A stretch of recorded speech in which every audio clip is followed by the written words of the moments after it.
Hi! Cristiano Ronaldo ஃபேன்ஸுக்கும், Portugal ஃபேன்ஸுக்கும் தான் இந்த message. இது வந்து ஒரு பாசிட்டிவான மெசேஜ். இது வந்து நமக்கு நம்மே வந்து ஒரு ஆறுதல் சொல்லிக்கிற மாதிரி கூட இருக்கலாம். இன்ஃபர்மேஷன் எப்படி சொல்றேன் அப்படின்னா, "உங்களோட பாத் வந்து ரொம்ப கஷ்டமா இருக்கு" அப்படின்னு நெனச்சவங்க எல்லாருக்குமே, அந்த பாத்துல ஒரு மேஜரான ஒரு 2 டீம் இல்ல இப்போ.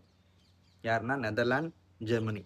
இப்ப நம்மளுக்கு அந்த பாத்துல யார் மிகப்பெரிய ஒரு ஒரு காம்படிட்டர் அப்படின்னா, குரோஷியாவும், ஸ்பெயின், பெல்ஜியம், அதுக்கப்புறம் செமிஃபைனல்ல ஃப்ரான்ஸ். நம்மளோட அந்த ஆப்போனன்ட் கம்மியாயினே வருது. ஸ்பெயின வந்து ஆஸ்ட்ரியா போட்டாங்கன்னா, அதெல்லாம் போட மாட்டாங்க ஆஸ்ட்ரியாலாம். ஃபுட்பால்ல எனிதிங் கோனா பி ஹேப்பன்ல. ஸோ ஸ்பெயின வந்து ஆஸ்ட்ரியா போட்டாங்கன்னா, பெல்ஜியம் வராத சம்திங் வேற எது யுஎஸ்ஏவோ, இல்ல வேற எதுவும் வந்துருச்சுன்னா, மொராக்கோ வந்து நெதர்லாண்ட போட்டாங்க.